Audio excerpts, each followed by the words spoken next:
سچ کے سفر میں ہمارے ساتھ رہنے پر ہم آپ کے شکر گزار ہیں۔ آئیں جنرل صاحب سے اپنی بات کے سلسلے کو آگے بڑھائیں۔ جنرل صاحب، ویکیپیڈیا رشیا کا ایک بہت بڑا انسائکلوپیڈیا ہے۔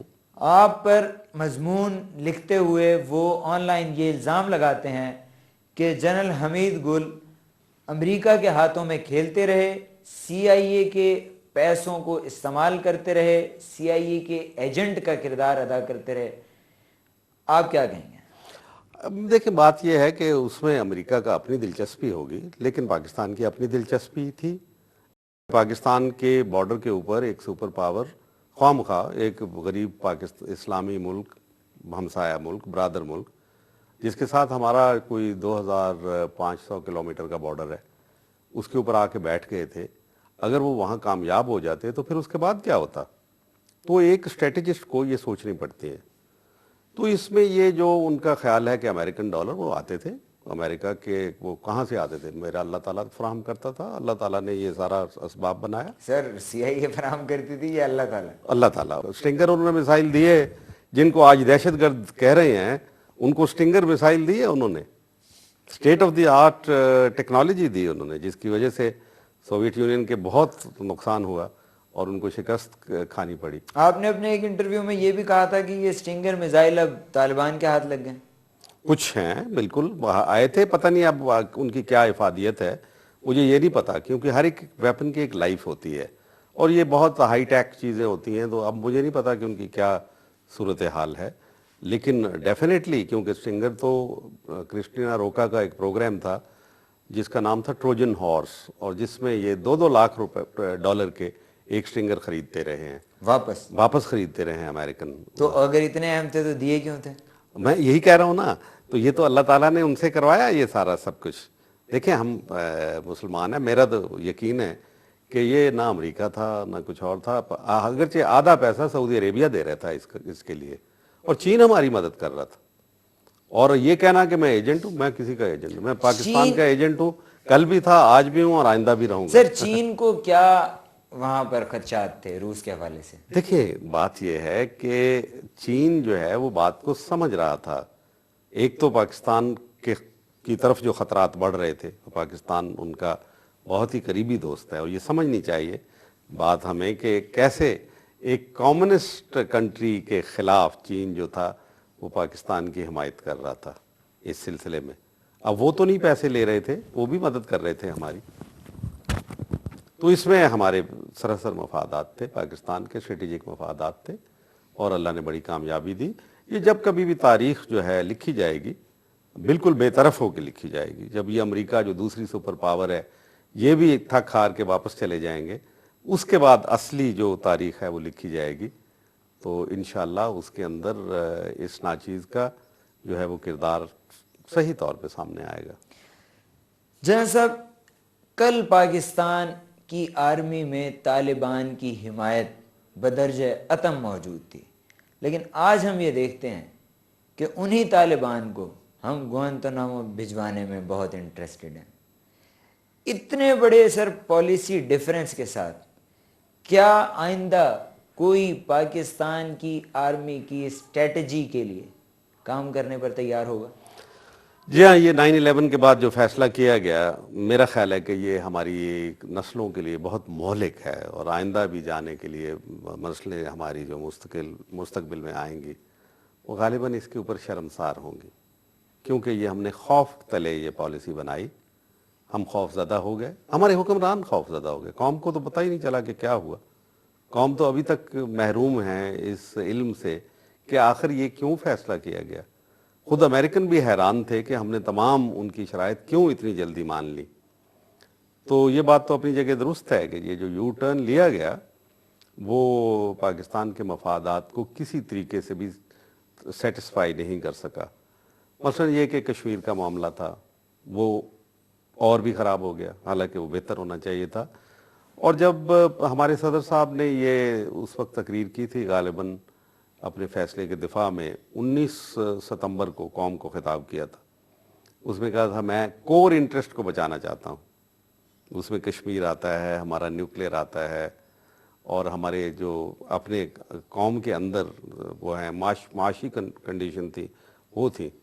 ना तो लोन राइट ऑफ करवाए गए, वो अब बढ़ के 42 अरब डॉलर हो गए हमारे लोन बढ़ते चले जा रहे हैं ना, कम तो नहीं हुए। तो क्या फ़ायदा हमें हुआ इस सारी एक्सरसाइज का। कश्मीर का मसला जो है इतना उलझ गया कि वो तहरीक आज़ादी दहशतगर्दी बन के रह गई और पाकिस्तान के ऊपर ब्लेम दिया जा रहा है। न्यूक्लियर का ये आलम है कि इंडिया के न्यूक्लियर क्लब में शामिल कर लिया गया है, उनकी न्यूक्लियर हैसियत को तस्लीम कर लिया गया है, पाकिस्तान अभी तक उससे बाहर है। हमारे ऊपर आए दिन दबाव आता है कि आज हमला करते हैं या कल हमला करते हैं, अंदरूनी तौर पे इंतशार है। वो जो हमारे दोस्त थे वो अब दुश्मन बन के खड़े हुए हैं। पाकिस्तान अपने ही दोस्तों के साथ लड़ाई में मुलव्वस है। तो ये कैफियत, इसके जो नेट रिजल्ट है ये 6-7 साल के बाद, ये 6 साल के बाद, वो आपके सामने है। आप बैलेंस शीट उठा के देख लीजिए, ये गलत फैसला हुआ, मैंने इसके ऊपर एतराज किया, मैंने आवाज बुलंद की, आज भी बुलंद कर रहा हूं। सर क्या वजह है कि पाकिस्तान की तमाम तर कुर्बानियों के बावजूद भी अमेरिका ने भारत से एटमी मुआहदा कर लिया? देखिए, वो नेचुरल फ्रेंड्स हैं, हमारे नेचुरल फ्रेंड्स नहीं है। यानी जिसको कहते हैं ना फितरी, उनका जो इल्हाक बनता है भारत के साथ। वजह क्या है कि भारत का जो ब्राह्मणिज्म है वो इंपीरियलिज्म की एक और शक्ल है। जो ग्लोबल इंपीरियलिज्म है अमेरिका के, जो उसका फ्लैग बेयरर कह लें आप उसको, जो उसका सरखील है इस वक्त ग्लोबल इंपीरियलिज्म का, अमेरिका है। और ब्राह्मणिज्म जो है, जो 2.5% ब्राह्मण भारत के अंदर हैं, जो शूद्रों के ऊपर भी चढ़ाई करते हैं, जो मुसलमानों पे भी करते हैं, सिखों पे भी करते हैं और ईसाइयों के ऊपर भी करते हैं, हैरत अंगेज तौर के ऊपर उनके ऊपर भी चढ़ाई करते हैं और उनके कुचल के रखा हुआ है सदियों से। तो ये इंपीरियलिस्ट, उनके जो अंदर एक जबिल्लत है, उसका नेचुरल इल्हाक उनके साथ बनता है। जो रूस के साथ उनकी ताल्लुकात थे कम्युनिज्म और सोशलिज्म के साथ, जो नेहरू का दावा था कि हम सोशलिस्ट कंट्री हैं, वो कहाँ गया? आज भारत एक कैपिटलिस्ट इकोनॉमी बन के उभर रहा है। मनमोहन सिंह बिल्कुल बैन ही, जैसे कि शौकत अजीज साहब वर्ल्ड बैंक के नुमाइंदा हैं यहाँ पे, ऐसे ही मनमोहन सिंह इंडिया के अंदर वर्ल्ड बैंक के नुमाइंदा है, ये वर्ल्ड बैंक एम्प्लॉय। तो ये आप देखें कि एक बहुत बड़ा गेम खेला जा रहा है और भारत का उनके साथ एक नेचुरल इल्हाक बनता था। हमें अमेरिका ने हम उस वक्त पसंद फरमाया जब हम उनके काम आ सकते थे और जिस हद तक काम आ सकते थे। जब काम कर लेते हैं तो फिर हमें टिश्यू पेपर की तरह फेंक दिया जाता है। तो ये पाकिस्तान की एस्टेब्लिशमेंट को समझ नहीं आता है, लेकिन हुक्मरान जो अपने इक़्तिदार के लिए लालच, कोई ऐसा हुक्मरान हमें मिला नहीं जो अपने इक़्तिदार को कुर्बान करने के लिए तैयार हो। सर पाकिस्तान की एस्टेब्लिशमेंट जमहूरी हुकूमतों से ज्यादा हुकूमत करती रही है, क्या ये सच नहीं? इसमें शुबा नहीं, बिल्कुल ऐसा ही है। फैसले लेने के लिए कभी एस्टेब्लिशमेंट ने किसी से पूछा है आज तक? इसीलिए अमेरिका जो है वो डिक्टेटरों को पसंद करता है ऐसे ममालिक में, क्योंकि एक फर्द वाहिद ने फैसला करना होता है। तो पाकिस्तान के अंदर वो आर्मी चीफ को बहुत अपनी मर्जी से, जो वो यहाँ आर्मी चीफ नहीं बनता, अगर आप समझते हैं कि वैसे ही हम बना सकते हैं, ये हमारा अंदरूनी मामला है, ऐसा नहीं होता। सर आपको पाकिस्तान में आर्मी चीफ बनाया जा रहा था एक दौर में और मशवरे जारी थे, क्यों ये फैसला नहीं हो सका कि आप पाकिस्तान के आर्मी चीफ बन सकते हैं? अमेरिका को पसंद नहीं था, इसी वजह से नहीं बनाया गया। अमेरिका ने इनकार कर दिया आपको आर्मी चीफ बनाने से? हर कोई जानता है, मिठाइयाँ तकसीम हुई जब मैं नहीं बना, इंडियन एम्बेसी के अंदर मिठाइयाँ तकसीम हुई, लोग गवाह हैं, लिखा लोगों ने इसके ऊपर, मैंने नहीं लिखा। हिकमत यार ने भी कुछ लिखा था, हिकमत यार साहब की किताब में भी है जिक्र के गुलाम इसाक खान ने कहा कि अमेरिका पसंद नहीं करेगा। हिकमत यार ने लिखा कि उन्होंने गुलाम इसाक खान को यह कहा था कि जनरल हमीद गुल को पाकिस्तान का आर्मी चीफ बना दिया जाए। उनकी किताब में पढ़ी है ना, हिकमत यार साहब की किताब है, वो पढ़ लें आप, उसमें लिखा हुआ है। मतलब है गुलाम इसाक खान का जवाब पढ़ लें कि भाई बात तो तुम बहुत अच्छी कर रहे हो, लेकिन अमेरिका कभी इसके ऊपर राजी नहीं होगा। तो ये आपको एक अक्कासी करता है हमारी मजबूरियों की कि हम कितने मजबूर हैं।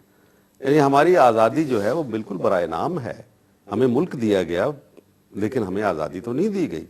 और लोगों ने भी मुझे बताया, मैं उनका नाम नहीं लेना चाहता, जो गुलाम इसाक खान के पास गए, मेरा नंबर 1 के ऊपर नाम GHQ से गया था, जनरल बेग से पूछ लीजिए, 6 आदमियों की लिस्ट गई थी, मेरा नंबर 1 था, आसिफ नवाज का नंबर 6 था, लेकिन 6 वाले को बना दिया गया, नंबर 1 को छोड़ दिया गया। 6 वाले की मंजूरी अमेरिका से आई थी?